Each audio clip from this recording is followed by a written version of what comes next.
అయోధ్యలో రామమందిర ప్రారంభోత్సవం జరగనున్న క్రమంలో దేశవ్యాప్తంగా పండుగ వాతావరణం నెలకొంది.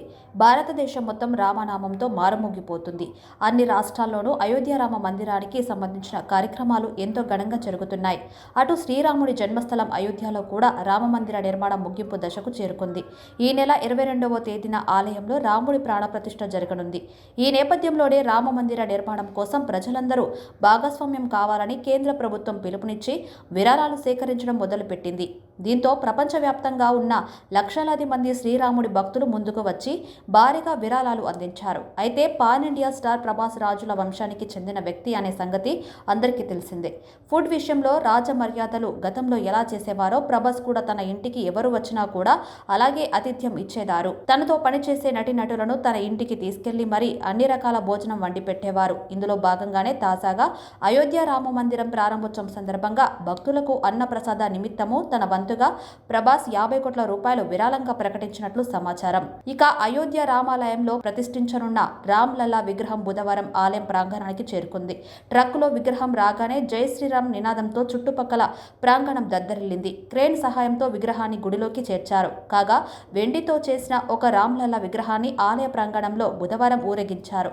పూజారి నెత్తిపై కలాశాన్ని ఉంచుకొని ముందు నడుస్తుండగా పూలతో అలంకరించిన పల్లకిలో ఈ వెండి విగ్రహాన్ని పల్లకిలో ఊరేగించారు. తాజాగా అయోధ్య రామయ్యకు హైదరాబాద్ నుంచి మరో కానుక అందనుంది.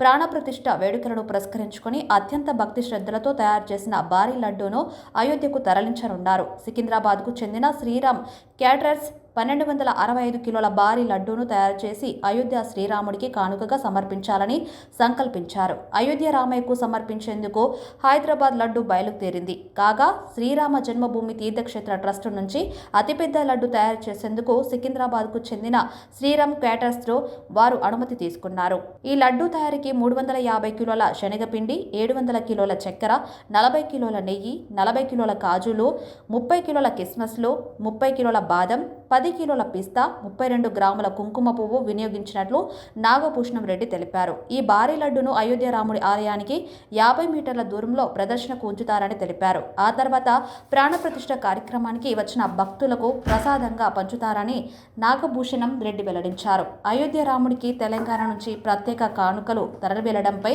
రామభక్తులు ఆనందం వ్యక్తం చేశారు. ఇక అయోధ్యలో రామయ్య ప్రభువు కొలువు తీరి వేళ తన అత్తగారింటి నుంచి సీతామాత జన్మస్థలమైన బీహార్లోని మిథిలా జిల్లా సీతామండి నుంచి భారీగా కానుకలు అయోధ్యకు చేరుకున్నాయి. ఇక అయోధ్యలో రామయ్య ప్రభువు కొలువు తీరే వేళ తన అత్తగారింటి నుంచి సీతామాత జన్మస్థలమైన బీహార్లోని మిథిలా జిల్లా సీతామడి నుంచి భారీగా కానుకలు అయోధ్యకు చేరుకున్నాయి. సీతమ్మ లేని రాముడు లేడు, రామాయణం లేదని, ఈ పరిస్థితిలో సీతామాత పుట్టిన ఊరిని కూడా అభివృద్ధి చేస్తే మైథిలి ప్రాంత వాసులకు ఉపాధి లభిస్తుందని చెబుతున్నారు. శ్రీరాముడికి అందుతున్న కానుకలతో పాటు కొత్త వినతులు కూడా తెరపైకి వస్తున్నాయి. కేంద్ర ప్రభుత్వం ప్రకటించిన రామాయణ సర్క్యూట్లో సీతామడి పునవ్రా ధామ్ కూడా ఉంది. ఇక్కడే సీతాకుండ్, సీతా వాటిక, లవ్ కుష్ వాటిక ఉన్నాయి. అయోధ్యలో రామాలయ మందిరం ప్రారంభోత్సవం నేపథ్యంలో బీహార్లోని నితీష్ ప్రభుత్వం ఇటీవలే ఈ క్షేత్ర అభివృద్ధి కోసం 72 కోట్ల రూపాయలు కేటాయించి పెద్ద ఎత్తున పనులు చేపట్టింది. ఇదే తరహాలో సీతామాత జన్మభూమిని అభివృద్ధి చేయాలని బీహార్ వాసులు కోరుతున్నారు. సీతామడి ప్రాంతాన్ని కూడా అయోధ్య మాదిరిగా తీర్చిదిద్దాలని భక్తులు కోరుతున్నారు.